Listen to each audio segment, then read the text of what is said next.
안녕하세요. DJ 선아입니다. 오늘의 사연 시작해 보겠습니다. 안녕하세요. 저는 고아였던 덕분에 수십억 대 재산을 가지게 된 30대의 여성인데요. 전 어릴 적 부모님이 모두 돌아가셨고 친가나 외가 쪽에서 아무도 저를 도맡아서 키우려고 하지 않았어요. 그러다 결국 외삼촌과 외숙모 집에서 지내게 된 거죠.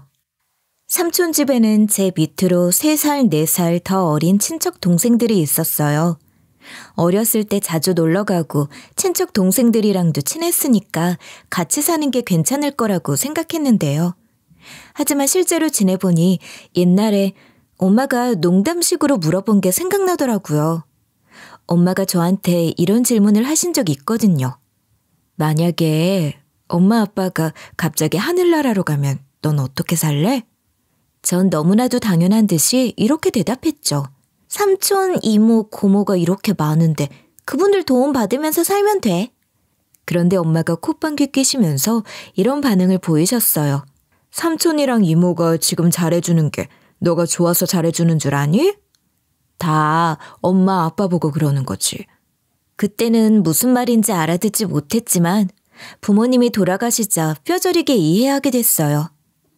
삼촌이랑 외숙모가 일하셔서 저녁에 아주 늦게 들어왔거든요. 10시쯤 들어오시니까 그때 저녁을 드시곤 했어요. 그런데 전 그 시간대에 저녁을 먹기 싫었어요. 고민 끝에 삼촌이랑 외숙모한테 제 불만사항을 말씀드렸는데요. 저녁 10시에 밥 안 먹으면 안 되나요? 5시나 6시쯤에 시리얼이나 빵 먹고 먼저 있을게요. 삼촌 집으로 오게 된 후로 학교가 너무 멀어져서 5시 30분에는 일어나야 해서 그래요. 그리고 밥 먹고 바로 자니까 속이 더부룩해요.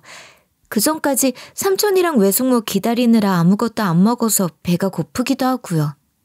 이 당시만 해도 삼촌이랑 외숙모가 그러라고 하셨거든요. 그래서 전 바로 다음 날부터 6시에 시리얼을 먹거나 빵을 먹기 시작했어요. 삼촌이랑 외숙모는 저랑 한 약속이 생각나지 않으신지 항상 퇴근하시면 저를 찾으셨죠. 그때 이미 자려고 누워 있었는데 삼촌이 방문을 열어보더니 저보고 이러시는 거예요. 설마 시리얼이나 빵 먹고 자는 거니? 그거 먹고 자면 어째? 나중에 키 안 큰다. 얼른 일어나서 밥 먹고 자. 배 아프면 조금만 먹고 자면 되잖아. 이런 걱정거리를 늘어놓으셔서 처음엔 몇 번 일어났어요. 그런데 계속 5시 30분에 일어나니까 너무 피곤하더라고요. 빨리 자고 빨리 일어나고 싶은데 계속 저를 깨우시니까 어느 날은 저도 모르게 반박을 하고 말았어요. 저 이미 저녁 먹었어요. 그냥 저 빼고 드세요. 저 지금 안 자면 내일 지각할 수도 있고 너무 피곤하거든요. 먼저 자고 있을 거니까 너무 걱정하지 마세요. 제가 잠결에 너무 귀찮다는 듯이 말해서 그럴까요? 삼촌이 표정을 확 굳히시더니 이러시더라고요. 내가 일부러 밥 안 준다는 소리 듣게 하려고 그러냐? 뒤늦게 농담이라고 하시긴 했지만 기분이 좀 그랬어요. 그래서 그 뒤로 삼촌과 외숙모가 퇴근하는 시간대에 저녁을 억지로 챙겨 먹게 됐는데요. 삼촌이 그래도 마음에 안 드시나 봐요. 제가 밥을 먹고 있는데 갑자기 이러시는 거예요. 너 너무 많이 먹는 거 아니니? 그러다 체한다. 곧 잘 건데 천천히 먹고 조금씩만 먹어. 이런 식으로 걱정해 주셨지만 하는 행동은 달랐어요. 제가 밥 먹다 화장실을 다녀오니까 삼촌이 이런 말을 하고 계셨거든요. 누나가 다 먹는다. 얼른 가져가라. 누나 화장실 한번 가면 오래 있다가 오니까 천천히 먹어. 옳지 내 새끼. 제가 볼일은 안 보고 손만 씻고 왔는데 삼촌은 물론 외숙모까지 친척 동생들 밥그릇에 반찬을 산처럼 쌓아주시고 계셨죠. 그 나이에 전 제 처지를 느끼고 말았어요. 친척 동생들과 제가 많이 다르다는 사실을요. 삼촌이랑 외숙모가 절 아무리 걱정해주고 사랑해줘도 자기가 배 아파서 낳은 자식이랑 차별 아닌 차별을 하신 건데요. 제가 그걸 적나라하게 보고 만 거예요. 삼촌이랑 외숙모도 저랑 눈을 마주치시곤 민망했는지 헛기침을 하셨어요. 그리고 저보고 얼른 와서 밥을 마저 먹으라고 하시더라고요. 그날 어린 마음에 크게 상처받고 하얀 쌀밥만 퍼먹다가 자리에서 일어났어요. 뒤늦게 외숙모가 이런 말씀을 해주시긴 하더라고요. 왜 벌써 일어나? 반찬은 거의 먹지도 않고 밥만 먹었네. 반찬 더 있으니까 이거 먹어라. 뒤늦게 챙겨주셨지만 제가 고개를 흔들면서 대답했어요. 아니요, 괜찮아요. 충분히 배불러서 먹고 싶지 않아요. 여기서 더 먹으면 잘 때 배 아플 것 같으니까 저 먼저 자러 갈게요. 이날 기억이 정말 오랫동안 남았던 것 같아요.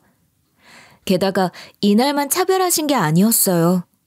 어느 날은 심하게 알아서 누워만 있던 날이 있었는데요. 4, 5일 동안 못 먹었더니 얼굴이 힐쓱해져 있었죠. 삼촌이랑 외숙모가 걱정해 주시더니 약 사주시고 죽도 사주시긴 했어요. 그런데 친척 동생이 저랑 똑같이 아프니까 삼촌이 호들갑을 떠시는 거예요. 얘가 갑자기 왜 이러냐? 막둥이 좀 봐라. 열이 펄펄 끓어. 세상에, 이러다 큰일 나는 거 아니야? 얼굴이 새하얘져서는 애를 업고 막 달려나가셨는데요. 그대로 응급실에 가신 거예요. 제가 옆에서 열을 재는 걸 봤는데 제가 아팠을 때보다 체온이 더 낮았었어요. 이런 이유로 제가 친척 동생들이랑 다르다는 생각을 하고 있었죠. 그러다 삼촌이랑 외숙모가 저를 방 안으로 부르는 거예요. 불길한 예감을 느끼며 방 안으로 들어갔어요. 제가 문을 닫고 자리에 앉으니 삼촌이 이런 말씀을 하시더라고요. 수영아, 선생이 그러던데 우리 막둥이가 영재라고 하더라. 유학 제안이 들어왔어. 그래서 이번에 우리 가족이 호주로 가게 됐다. 지금 호주로 가면 바닥에서부터 시작해서 엄청 힘들 거야. 차라리 시설에 들어가는 게 어떠니? 삼촌이 널 데려가고 싶은데 돈이 없어서 그래. 정말 미안하다. 삼촌이 하는 말을 들어보니 우리 가족에서 저는 우리에 포함되지 않았던 거였어요. 그래서 제가 아무렇지 않은 척 얘기했죠. 괜찮아요, 삼촌. 그동안 키워주셔서 감사해요. 짐 싸서 삼촌이 말씀해주신 시설로 가 있을게요. 삼촌이 다음날 바로 시설로 가자고 하셔서 짐을 쌌죠. 그날 잠을 한숨도 못 잔 것 같아요. 멍하니 밤새 누워있다가 해 뜨자마자 고양이 세수를 하고 대충 시설에 갈 준비를 했는데요. 삼촌이 그런 제 모습을 보고 어색하게 지나치시더니 나갈 준비를 하시더라고요. 그렇게 아무 말 없이 삼촌이랑 집을 나서고 주차장에 있는 삼촌 차를 올라탔는데요. 삼촌이 가라는 시설은 다름 아닌 고아원이었어요. 고아원이라고 적힌 간판을 보니 착잡한 기분이 들었죠. 삼촌도 제게 미안하고 죄책감 드시는지 절 쳐다보질 못하셨어요. 그저 고개를 푹 숙인 채 입소 상담을 받고 절차를 밟은 다음에 제가 들어가는 걸 봤습니다. 저는 그런 삼촌이 감사하지 않았어요. 차라리 매정하게 가버리지. 애매하게 챙겨주는 삼촌 때문에 제 마음이 더 아프더라고요. 이렇게 저는 고아원에 오게 됐는데요.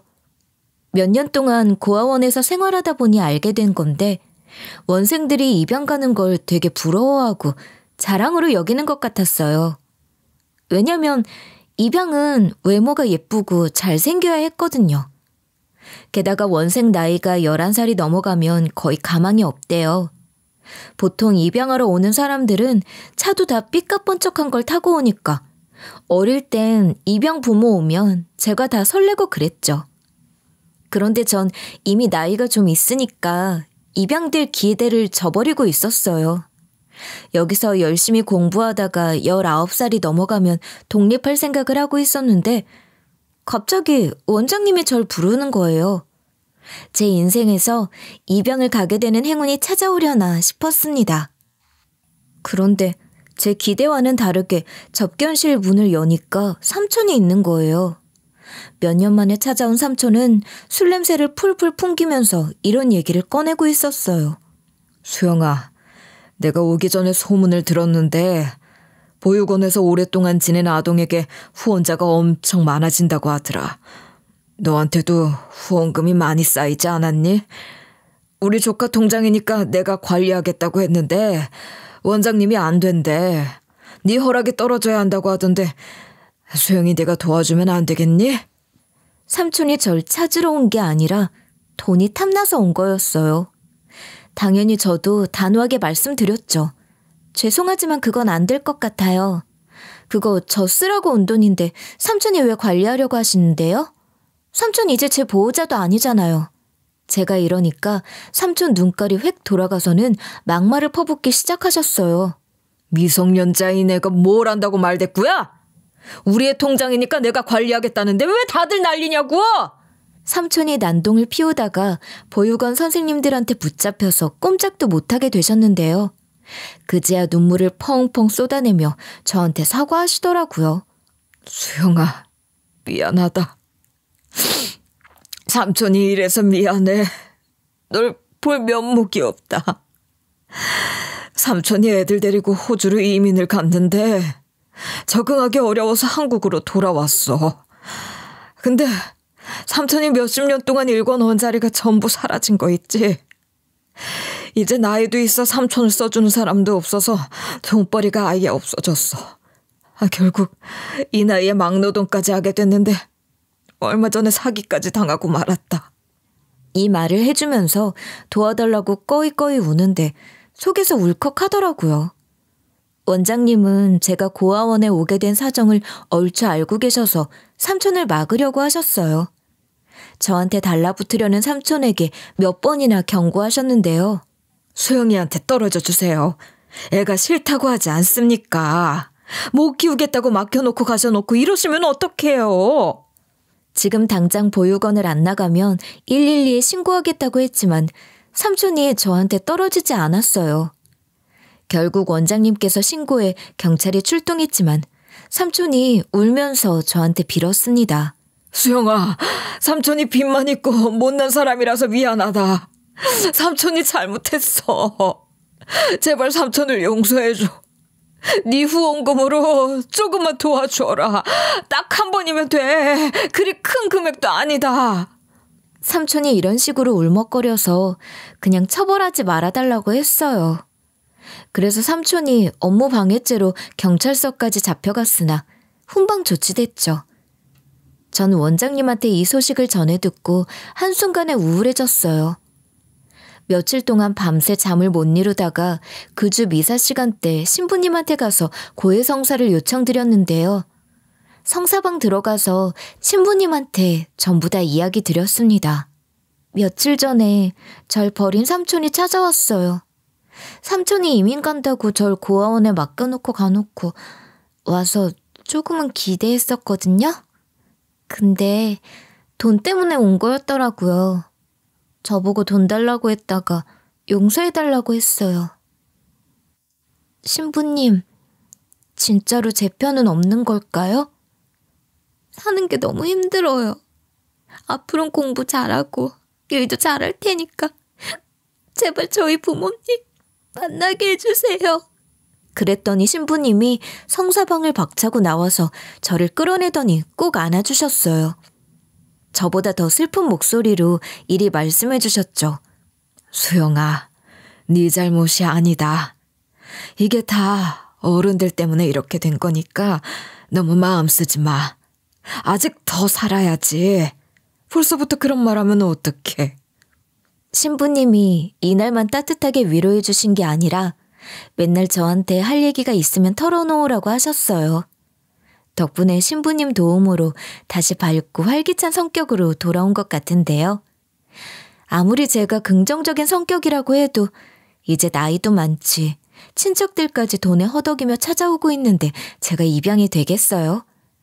그런데 이번에 또 원장님이 접견실로 절 부른 거예요. 설마 삼촌이 다시 찾아온 건가 싶어서 긴장을 했습니다. 조심스럽게 접견실 문을 열어본 순간 전혀 다른 광경에 깜짝 놀라고 말았어요. 입양하러 온 것 같은 부부가 나란히 앉아있는 거 있죠? 그 옆에 원장님이 환하게 웃으며 저한테 얼른 와서 앉으라고 얘기하고 있었어요. 제가 원장님 옆에 앉아서 갑자기 무슨 일로 부르셨냐고 물었거든요. 그랬더니 원장님이 믿을 수 없는 말씀을 하시더라고요. 널 입양하러 오신 분들이야. 너랑 한번 대화해보고 싶으시대. 19살까지 고아원에서 살 줄 알았는데 날 입양하겠다는 가족이 있다니. 전라도 익산에 있는 부잣집이라고 하길래 믿기지 않았죠. 그때 처음 본 양아버지의 손목에는 금시계가 채워져 있었고 양어머니도 귀티가 잘잘 흐르는 미인이셨어요. 딱 봐도 급이 달라 보이는 분들이 저를 입양하시다니. 믿기지 않아서 그 이유를 물어봤어요. 그랬더니 양아버지께서 이리 말씀해 주시더라고요. 사실 우리 부부가 오랫동안 입양을 고민하고 있었는데 영특한 아이를 데려오고 싶었거든. 그래서 널 10년 동안 지켜보고 있었다. 네가 어렸을 때부터 공부를 잘하고 성격도 성실한 것 같아서 엄마 아빠가 널 데려오려고 결심했어. 안 그래도 저는 살 길이 공부밖에 없다고 생각해서 시험 점수에 집착을 하고 있었거든요. 무조건 1등 해야 돼. 1등이 아니면 의미 없다고 절 채찍질해왔었는데 이런 노력이 제게 엄청난 행운을 가져다 준 거예요. 솔직히 얼떨떨한 마음에 불안하기도 했어요. 막상 저랑 대화해보고 나니 별로라는 마음이 들어서 입양을 무르는 건 아닐까 하는 상상도 들었죠. 그런데 다행히 전 양아버지와 양어머니 손에 이끌려 짐을 싸들고 이사가게 됐어요. 제 집이 아닌 것처럼 살았던 터라 짐이라고 할 것도 없었어요. 배낭가방 하나에 상자 하나를 들고 나가니 양아버지가 제 짐을 들어주셨습니다. 양어머니는 차 문을 열어주시며 추우니까 얼른 타라는 말씀까지 해주셨어요. 딱 봐도 비싸 보이는 외제차에 탔는데 정말 따뜻하더라고요. 엉덩이까지 서서히 데펴지는데 몸이 노곤노곤해지는 기분이었어요. 그렇게 잠들랑 말랑 하는데 양어머니가 슬쩍 제 머리를 끌어당겨서 어깨에 기대게 해주셨죠. 몽롱한 상태에서 양어머니의 손길을 느끼고 있는데 너무 좋았어요. 정말 꿈만 같았는데요. 그대로 잠들어 버렸는지 양어머니가 절 깨우시더라고요. 눈을 떠보니 마당에 있는 단독주택이 보였습니다. 양부모님 옷차림을 보고 대충 부자라고 생각하긴 했는데 이 정도로 잘 살 줄은 몰랐어요. 제가 깜짝 놀라 양부모님은 뭐 하는 분이길래 집이 이렇게 크냐고 물었는데요. 정말 운이 좋게도 연매출이 수십억인 대표의 딸로 입양된 거더라고요. 양어머니는 미스 춘향 출신에 젊었을 때 한국 무용을 하셨대요. 양아버지도 돈을 잘 벌어오는 것도 있지만 양어머니의 집안이 정말 잘 살았습니다. 양어머니가 결혼 전에도 직업 하나 갖지 않고 놀아도 돈이 차곡차곡 쌓일 정도였으니까요. 제가 이 집으로 입양 온 덕분에 하고 싶었던 공부도 하고 유학도 가며 전에 입었던 상처들을 전부 다 잊을 수 있었어요. 유학을 다녀온 후 아버지가 하는 사업을 물려받아서 여러 경험을 시도해보고 있었는데요. 그러다 제 사업을 해보고 싶어서 이것저것 도전해보고 있을 때였습니다. 아버지 소개로 나이 차이가 좀 있는 연매출 100억 기업 대표를 만나보게 됐어요. 말하는 센스도 있고 사람 됨됨이도 괜찮고 무엇보다 저랑 대화하는 게 잘 통했죠. 그렇게 몇 달 만나다 보니 그 남자가 남편감이나 결혼 가치관 같은 걸 묻는 거예요. 저희 사이가 제법 진지해진 것 같아서 제 집안 사정을 얘기해봤어요. 사실 내가 그동안 말 안 한 게 있는데 부모님 두 분 다 돌아가셔서 고아 출신이야. 처음엔 삼촌 집에서 좀 지내다가 갑자기 자기 자식이 유학 가야 한다고 날 내쫓더라. 그래서 그 뒤로 고아원에서 지내다가 지금 부모님한테 입양 온 거야. 예비 남편이 결혼 얘기를 슬슬 꺼내길래 말해야 할 것 같아 고백하는 거라고 했습니다. 그런데 예비 남편은 제가 삼촌 집에서 눈칫밥 먹다가 고아원에서 지낸 걸 별로 개의치 않아 하더라고요. 자기도 그렇게 대단한 집안 자식이 아니라며 집안이 가난했던 시절을 쭉 얘기해줬어요. 우리 집안도 그리 좋은 집안은 아닌데 뭐. 예전에 아버지가 보증을 잘못 써서 단칸방에서 살고 그랬어. 그런데 내가 겨우 사업 성공해서 이 정도 온 거지. 반대로 당신 집안이 너무 잘 살아서 걱정이야. 지금은 예비 남편이 노력해 사정이 좀 나아졌지만 아무리 경제적으로 괜찮아져도 지금 제 집안이랑 비교된다는 거예요. 그래서 예비 남편이 그랬던 것처럼 그런 거 신경 쓰지 않아도 된다고 해줬죠. 이렇게 각자의 콤플렉스를 이해해주고 보듬어주다 보니 결혼 이야기까지 하게 됐어요. 결혼 시기는 언제가 좋겠다. 애는 몇 명이나 낳고 싶다. 이런 얘기를 나누고 있었는데요. 자연스럽게 결혼을 전제로 사귀고 있다가 덜컥 애가 들어선 거예요. 급하게 결혼 허락을 받으려고 양가 부모님과 약속을 잡았습니다. 그 주 토요일 날 오전에는 친정집에 가고 오후에는 시댁에 가기로 했어요. 드디어 그날이 돼서 아침 일찍 일어나 예비 남편이랑 같이 친정집에 먼저 갔는데요. 양부모님께서 예비 남편을 반겨주시면서 이것저것 챙겨주셨어요. 벌써부터 사위처럼 대하시면서 여러 덕담을 해주시더라고요. 마지막에 예비 남편이 결혼 허락해 주신 거냐고 물어보니까 양아버지가 이리 말씀해 주셨어요. 당연히 허락하지. 우리 딸이 좋아하는 이상 무조건 찬성이다. 게다가 자네가 우리 딸 과거도 전부 다 알고 있다면서 그것까지 다 수용 가능하면 우리가 반대할 이유는 없네. 양어머니도 같은 마음이라고 하시면서 저희 결혼을 허락해 주셨죠. 그제야 예비 남편이 홀가분한 표정으로 감사하다고 꾸벅 인사를 하더라고요. 저는 양부모님이 이렇게 쿨하게 허락해 주실 줄 알았어요. 제가 하고 싶은 거 다 시켜주시고 제 선택에 전적으로 맡기셨거든요. 그렇게 사돈 어른만 괜찮다면 상견례 자리에서 보자는 양어머니의 말씀과 함께 저희는 친정을 빠져나오게 됐습니다. 이제 예비 시댁으로 가서 결혼을 허락받으러 갈 차례인데 예비 남편이 차 안에서 갑자기 이러는 거예요.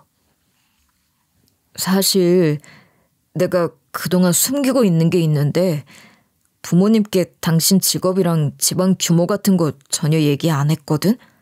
우리 집안이 나 때문에 갑자기 성공한 거라 자만심에 차 있어.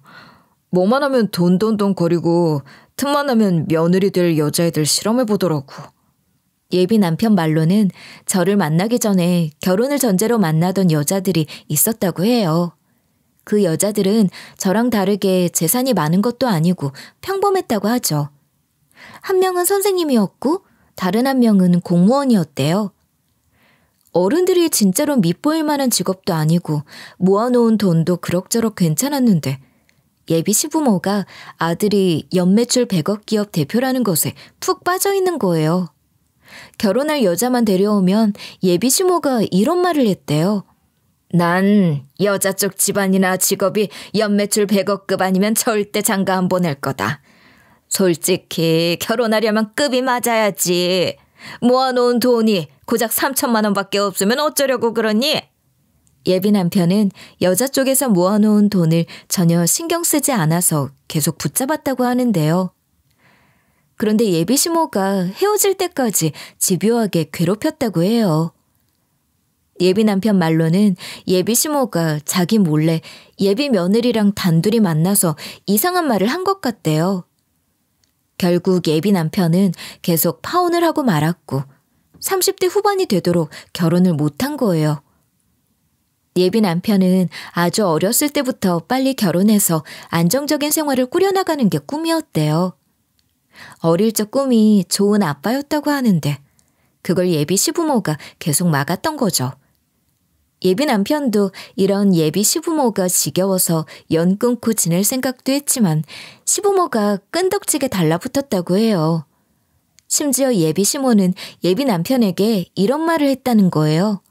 내가 널 어떻게 키웠는데 손절하려고 그래? 세상에 이런 불효를 아는 게 어딨니? 네가 또 연락 안 받고 이사 가려고 하면 다 소문낼 거다. 이제 너 이름 있는 대표라 이런 짓거리 하면 안 돼. 부모 공손히 모시고 잘해줄 생각만 해야지. 감히 며느리 고르려고 했다고 등을 돌려? 그것도 모자라 늘 과묵하고 조용하시던 예비 시부까지 이런 말을 했대요. 고작 여자 때문에 부모와 척을 지려고 해? 이런 호로 자식이 다 있나? 고작 여자 문제로 연락도 맺으면 회사 망할 때까지 찾아가서 시위할 거다. 회사 대표가 불효자식이라고 소문낼 거라고. 예비 시부까지 일이 나오는데 예비 남편이 어쩌겠어요. 그 말을 듣고 가족의 연을 끊어내지도 못하고 꾸역꾸역 연락하고 정기적으로 찾아뵙고 있었다고 하죠. 이런 이야기를 하면 제가 헤어지자고 할까봐 그동안 말도 못했다고 해서 황당했어요. 그래서 제가 어이없어하며 예비 남편에게 엄청 뭐라 했는데요. 뭐? 아무리 그래도 그걸 숨기고 있으면 어떡해. 이거 파혼감이야. 난 그래도 우리 사이 진지해질 것 같으니까 전부 다 얘기했는데 이러는 게 어딨어? 내가 고아였다고 말했을 때 왜 전부 다 얘기 안 한 건데? 이런 상황에서 결혼 허락받으러 갈 수 없다고 하니까 예비 남편이 눈물을 흘리더라고요. 그것도 모자라 애절한 목소리로 제게 매달리기 시작했어요. 나 이번에 당신까지 놓치면 인생이 무너져 버릴 것 같아. 당신 없이 못 사니까 한 번만 봐주면 안 될까? 나도 말하려고 했어. 근데 당신이 헤어지자고 할까봐 입이 차마 떨어지지를 않더라고. 예비 남편이 닭똥 같은 눈물을 뚝뚝 흘리면서 후회하고 있다, 용서해달라고 하는데 어쩌겠어요. 뱃속에 있는 애도 있어서 일단 예비 남편이 어떻게 할 건지 들어보기로 했어요. 도대체 그런 악독한 예비 시부모 밑에서 결혼 생활을 어찌할 거냐고 물어보니 예비 남편이 눈을 번쩍였는데요. 그리고 다짐했다는 듯 이러는 거예요. 나한테 다 맡겨. 당신은 그냥 평범한 집안 자식인 것처럼 연기하면 돼. 하는 일 물어보면 그냥 내 밑에서 일하는 직원이라고 하고 옷차림도 최대한 명품 티 안 나는 걸로 입고 와. 가장 수수하고 차분해 보이는 옷 입고 오면 될 것 같아. 예비 남편이 자기만 믿고 따라와주면 다 해결될 거라고 했어요. 이번 기회에 반드시 손절할 거라고 하니까 섬뜩했죠. 예비 시부모가 얼마나 지독하고 뭐 같았으면 예비 남편이 저러겠어요. 제가 이 결혼을 해야 하나 고민해보겠다고 했더니 예비 남편이 제 손을 꽉 붙잡고 얘기하는 거예요. 상견례 자리도 아니고 결혼 허락받으러 가는 자리잖아. 내가 하는 짓이 영 별로면 바로 파혼해도 돼. 손가락 걸고 약속할게. 예비 남편이 이렇게까지 나와주니까 일단 지켜보기로 했어요. 결국 예정대로 예비 시댁으로 가서 예비 시부모를 만나뵈러 갔는데요. 예상 외로 예비 시부모님이 저를 너무 반겨주고 좋아해 주시는 거예요. 예비 시모가 얼른 들어오라고 하시더니 밝게 웃으면서 말씀하셨어요. 아들이 진지하게 만나는 사람 있는 거 사실 전부 다 알고 있었다. 얘가 거짓말을 못해서 연애할 때마다 티가 너무 나는 거 있지. 며느라가가 얼마나 좋으면 그리 티를 냈을꼬. 예비 시모가 임신 소식도 들었다며 축하해 주시니까 긴장이 서서히 풀리고 있었죠. 그렇게 자리에 앉아서 예비 시부모님이 해주시는 덕담을 듣고 있었는데요. 그런데 예비 시모가 갑자기 소개해 줄 사람이 있다는 거예요. 이제 곧 올 거라고 해서 예비 시부도 여기 계시는데 누구지? 싶었어요. 바로 그때 초인종 소리가 울리고 예비 시모가 문을 열어줬어요. 문을 열고 들어온 사람은 40대처럼 보이는 여자였어요. 각오하고 온 것처럼 세팅된 머리에 샵을 다녀온 것 같은 화장 상태. 잘 다려진 옷과 잘 닦인 구두까지. 저렇게 꾸미고 온 사람은 누굴까 했는데 예비 시모가 이리 소개를 해주는 거예요. 나랑 친한 김 교수라고. 어린 나이에 의대 교수된 엘리트야. 대학교도 미국에 있는 대학 나왔고 집안도 엄청 잘 살아. 모아둔 돈이 글쎄 수백억에 달한다는 거 있지. 그동안 너무 정신없이 달려와서 지금은 작은 산부인과 차려서 쉬면서 일하고 있어. 이 말을 듣고 다시 김 교수라는 여자를 살펴봤어요. 아무리 봐도 수백억이 있는 여자처럼 보이지 않았거든요. 깔끔하게 차려입긴 했지만 수수하게 입고 오려고 노력한 저보다 더 초라해 보이는 옷차림이었어요. 양어머니와 양아버지 덕분에 보는 눈이 높아져서 금방 알아챌 수 있었죠. 게다가 40대의 나이에 의사도 하고 의대 교수도 한 사람이 몇이나 되겠어요?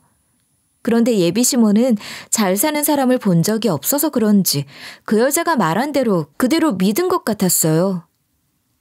그것도 모자라 김 교수랑 절 나란히 세워두고 비교하기 시작하더라고요. 역시 우리 김 교수가 급이 다르네. 집안에 돈이 많아서 그런지 부티가 나. 그런데 우리 아들은 김 교수 만나보라고 해도 만나보지도 않고 헛짓거리를 하고 있네. 아유, 내 팔자야. 김 교수도 우리 아들 마음에 든다고 하던데. 결혼 허락받으러 온 예비 며느리 앞에서 이게 무슨 짓일까요? 전 이 상황이 믿겨지지 않아서 입을 떡 벌리고 있는데 절 빤히 쳐다보고 있던 김 교수 얼굴이 점점 새하얘지기 시작했어요. 뭔가 절 알아본 눈치였죠. 전 김 교수를 본 적이 없어서 뭐지 싶었어요. 바로 그때 예비 남편이 소리치더라고요. 제가 왜 김 교수님을 만나요? 전 그때 이미 만나는 사람 있다고 했잖아요.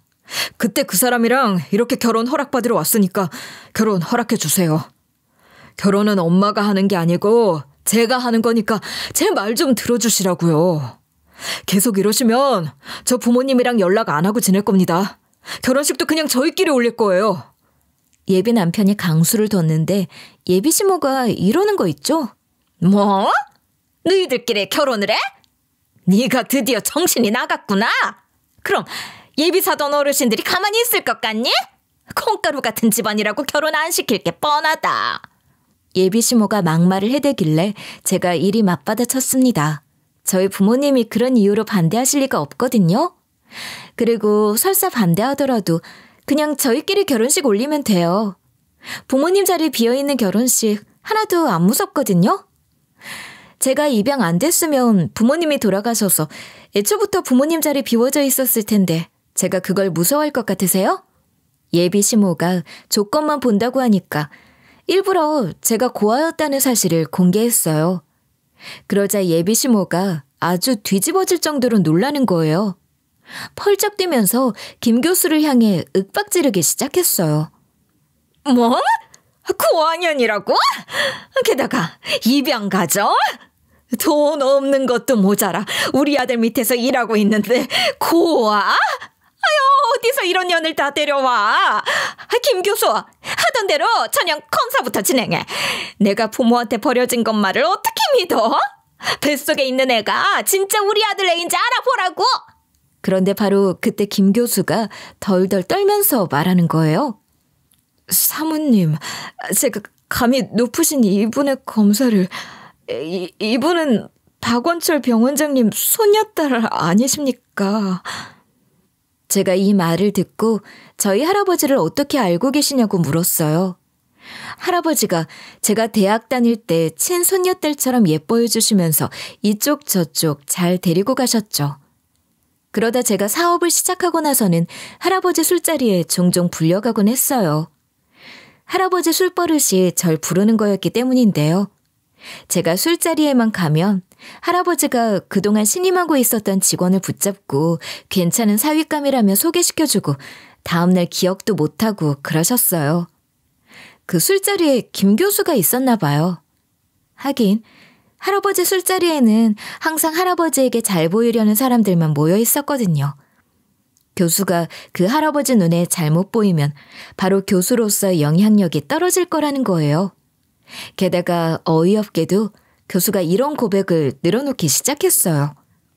사실 저 미국에서 대학 나온 적도 없고 산부인과 차린 적도 없어요. 재산이 수백억이 있다는 것도 거짓말이고 엘리트도 아니니까 오해하지 말아주세요. 이제 겨우 교수가 돼서 지방대에서 애들 가르치고 있어요. 이 말을 듣고 너무 열받아서 제가 버럭 소리를 지르고 말았죠. 왜 그런 거짓말을 하시는 건데요? 경력을 속인 것도 모자라 남의 결혼까지 망치려고 들었다고요? 도대체 목적이 뭐예요? 네? 말씀해 보세요. 이때 교수가 뭐라 했는지 아시나요? 아니, 창빈 씨가 연매출 100억 기업 대표라고 하니까 순간 혹해버렸습니다. 죄송합니다. 창빈 씨랑 결혼하고 싶어서 그랬어요. 교수가 예비 남편이랑 결혼하고 싶어서 자신의 경력을 과장되게 말한 거래요. 이걸 말해주면서 저한테 하는 사과가 아주 가관이었어요. 저는 어머님한테만 거짓말했지 창빈 씨나 수영 씨한테 거짓말한 적 없어요. 병원장님한테 말 안 하실 거죠? 제발 부탁드릴게요. 진실을 전부 다 밝혔으니까 여기 온 건 없던 걸로 해주세요. 제 앞에서 두 손 싹싹 빌면서 한 번만 봐달라고 하는데 기가 막히고 코가 막혔죠.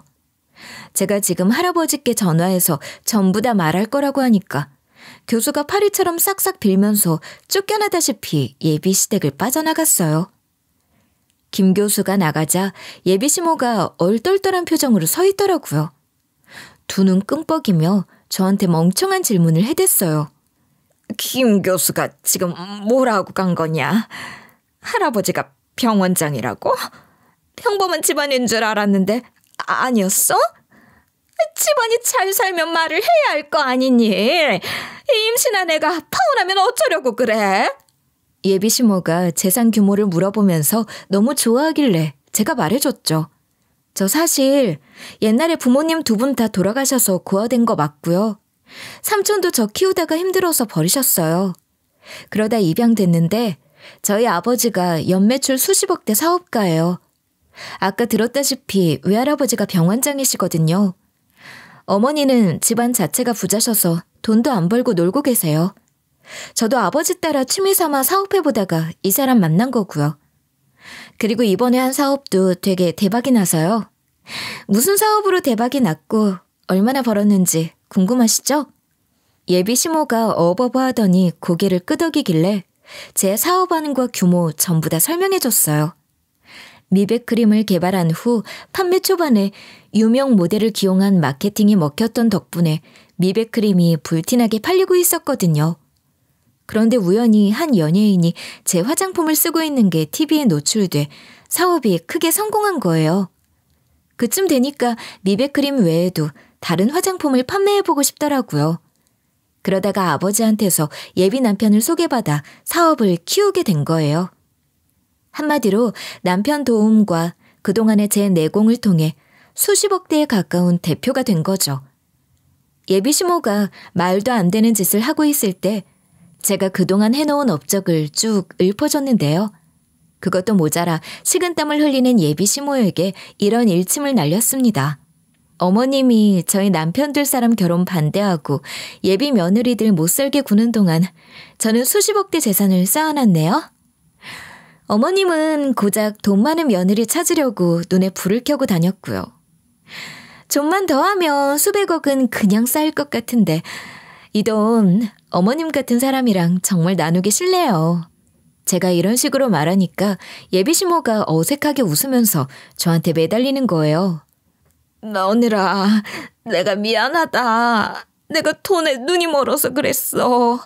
그동안 너무 가난하게 자라서 돈에 집착하는 경향이 생겼거든. 결혼을 잘 시켜야 이 부가 유지된다는 생각에 실수를 저지른 것 같다. 우리 아들 생각해서 한 번만 봐주면 안 되겠니? 인간이니까 실수 좀 할 수 있잖니. 예비시모가 제 팔에 매달리다 못해 다리에도 매달리려고 하더라고요. 제가 뿌리치기도 전에 예비 남편이 나서서 예비시모 손을 막아선 거예요. 그리고 잠자코 앉아있기만 한 예비 시부에게도 막 뭐라 하기 시작했어요. 아버지, 너 가만히 계실 거예요? 엄마가 지금 몇 번째 파혼시킬 뻔한 줄 아세요? 저 이제 이렇게 못 살아요. 이런 식으로 화해하더라도 결혼 후에 또 이러실까 봐 무섭거든요. 그래서 그냥 아예 척지고 살려고요. 엄마랑 아버지가 불효자식이라고 욕해도 상관없어요. 전 우리 아내 될 사람이랑 애 포기 못해요. 예비 남편이 저랑 제 애에게 고통 줄 생각 없다면서 그대로 예비 시댁과 손절을 선포했어요. 예비 남편이 저한테 가자고 하고 제 손을 잡고 나오는데 예비 시모가 붙잡고 난리를 쳤죠. 하지만 예비 남편이 전부 다 밀어내면서 일이 호통쳤어요. 저희 결혼할 거니까 결혼식 올 생각하지 마세요. 앞으로 보지 말자고요. 저 부모님이랑 진짜로 연 끊을 거니까 그렇게 알고 계세요. 예비 남편은 이미 마음 상해서 아이의 등을 돌렸으니 예비 시모가 어쩌겠어요. 뒤늦게 제 정체를 안 예비 시모가 지 마음대로 안 되니까 이성을 잃고 쓰러지는 모습을 보이더라고요. 예비 시부는 그런 예비 시모 모습을 보고 소스라치게 놀라고 있었고요. 전 그 모습을 보고 전곡을 찔러주며 시부모님 정신 차리게 해줬습니다. 아버님, 돈 많은 며느리 놓쳐서 어머님 쓰러지셨으니까 어떻게 좀 해보세요. 왜 이렇게 놀라세요? 사람이 저렇게 표독하게 돈만 밝히니까 열이 뻗쳐서 쓰러지는 거겠죠. 사람을 돈으로 보는 인간의 최후가 저런 거니까 제대로 느끼고 후회하세요. 제가 인간으로서 마지막 예의 지켜주려고 119에 전화해줬습니다. 나머지는 예비 시부 보고 알아서 하라고 말하고 나와버렸는데요. 어이없게도 예비 시모가 제 반응을 보려고 실눈을 뜨고 있더라고요. 예비 시부도 그걸 알고도 허망한 표정으로 제가 나가는 걸 보고만 있었죠. 세상에, 뭐 이런 인간들이 다 있는 걸까요? 전 그 길로 남편이랑 같이 친정으로 가서 이 사실을 전부 다 양어머니, 양아버지께 말씀드렸어요. 어머니, 아버지, 사실 남편에게서 예비 시부모님의 본성을 전해들어서 저희 집안 재산 숨기고 예비 시댁에 갔거든요. 근데 어머님이 다른 며느리감을 데려왔더라고요. 그 며느리감이랑 저를 비교하더니 제 조건이 별로라는 거 있죠? 세상에, 그런 무례를 범하길래 그 자리에서 저희 집 재산 전부 다 밝혔습니다. 그랬더니 확 돌변해서는 매달리고 사과하고 쓰러지는 연기를 다 하네요. 결국 결혼은 잠시 미뤄야 할 것 같아요. 제가 구구절절 설명해드리니 양부모님께서 예비 남편과 결혼시켰다가 무슨 일이 생기지는 않을까 걱정해 주셨는데요. 이때 예비 남편이 급하게 해명을 하더라고요. 장모님, 장인어른, 일단은 저도 이런 어머니 성격을 알고 미리 재산을 공개하지 않은 겁니다. 아내 될 사람을 생각해 반응을 살펴보려다 이런 일이 생기고 말았네요. 하지만 이번 일을 계기로 부모님과 아이의 연을 끊으려고 합니다. 이제 절대로 연락하거나 만나는 일 없도록 할 테니 결혼 허락해 주시면 감사드리겠습니다. 예비 남편이 침울한 얼굴로 앞으로의 포부를 쭉 늘어났는데요. 양부모님 두 분 다 탐탁지 않은 표정으로 예비 남편을 바라보다 한숨을 쉬셨어요. 그러다 양어머니께서 이런 말을 하셨죠. 이런 결혼 함부로 해도 되겠니? 엄마는 영 마음이 쓰인다. 결혼 안 해도 되니까 조금 더 생각해봐라. 피는 물보다 진하다는 말이 괜히 있는 게 아니야. 가족관계는 그 어떤 관계보다 깊고 강하니까 지금은 연 끊었다고 해도 다시 이어질 거다. 또 너 못 살게 굴 것 같아서 우리 딸 결혼 못 시킬 것 같아. 그래서 예비 남편이 저랑 부모님을 계속 설득시켰어요. 죄송합니다, 장모님. 장인어른께도 죄송해서 별 낯이 없어요. 제가 중간에서 다리 역할을 제대로 했어야 했는데 제가 부족해서 일이 이렇게 됐네요. 다음에 부모님이 연락하거나 찾아오더라도 목숨 걸고 아내 될 사람이랑 애를 지키겠습니다. 한 번만 믿어주십시오. 저도 뱃속에 있는 애 때문에 예비 남편에게 기회를 준 건데 양부모님도 같은 마음이셨나 봐요. 양어머니랑 양아버지도 이미 제가 임신을 한 상태라 어렵게 허락해 주셨습니다. 그렇게 저희 부부가 결혼식을 올리게 됐는데요. 저는 신부 대기실에서 하객들을 맞이하며 사진을 찍고 있었어요. 바로 그때 예비 시부모님이 신부 대기실로 눈 깜짝할 사이에 들어오시더라고요. 처음엔 헛것을 본 줄 알았습니다. 그런데 예비 시부모님이 제 앞에서 무릎을 딱 꿇으셨어요. 어이없게도 시댁 측 시부모님이 입는 청색 한복도 입고 오셨고요. 그리고 예비 시모가 이런 말로 용서를 구하셨어요. 며느라가 내가 잘못했다. 정말 소중한 내 아들 결혼 축하하게 해줘라. 내가 욕심이 과해서 그랬어. 이렇게 사과할 테니 받아주면 안 되겠니? 시부모를 평생 안 보는 건 불가능할 거다. 언젠가는 보게 될 테니 얼른 화해하게. 응? 말도 안 되는 요구를 하며 사과를 하고 있어서 난감했죠. 제가 그래서 예비 시모에게 한마디 해줬어요. 남편이 결혼식 오지 말고 앞으로 보지 말자고 할 때 쓰러지시더니 멀쩡하시네요.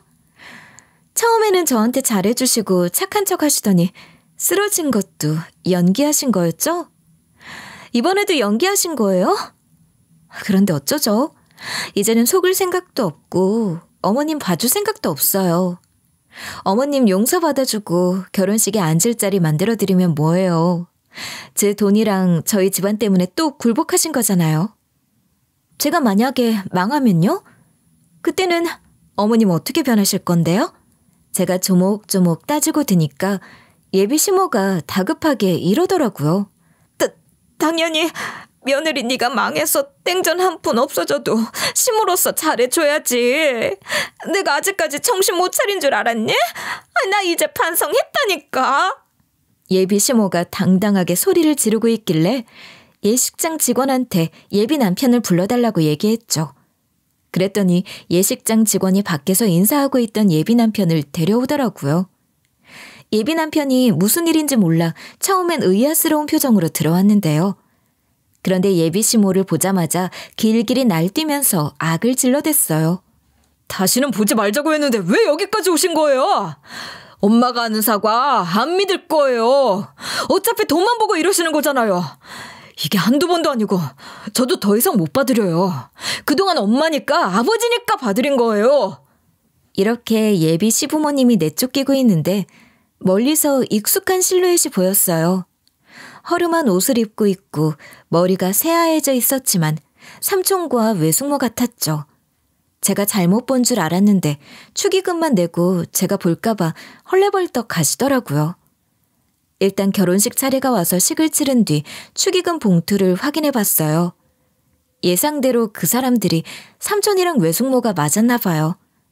봉투에 삼촌이랑 외숙모 이름이 적혀 있었거든요.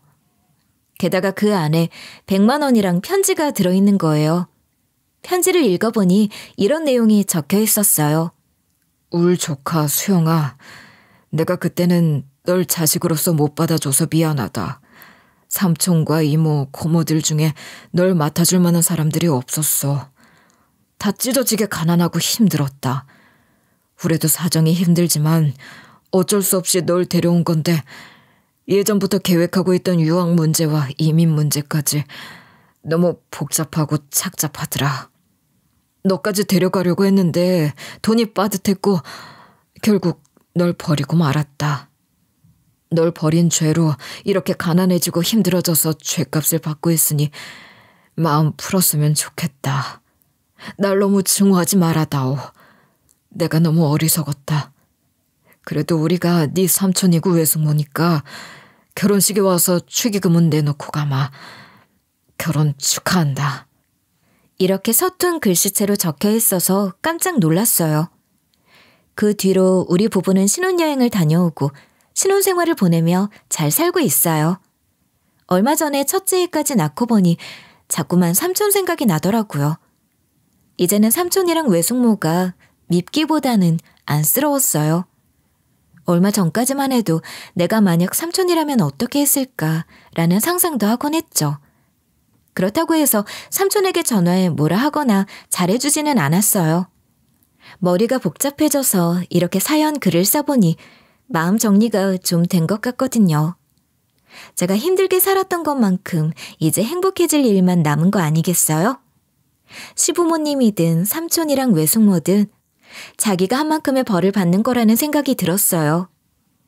요즘은 마음이 조금 홀가분해져서 신혼생활에 집중하고 있는데요. 여러분은 버림받았는데 가족이라고 애써 안고 가지 마시고 잔정 때문에 휘둘리지 마셨으면 좋겠어요. 아예 남이었던 남편이 제 삶에 도움이 되었던 것처럼 오히려 피 한 방울 안 섞인 남이 더 나을 수 있으니까요. 이번 한 해에는 저처럼 준 만큼 받고 받은 만큼 돌려주면서 행복한 삶 꾸려나가시길 바랄게요.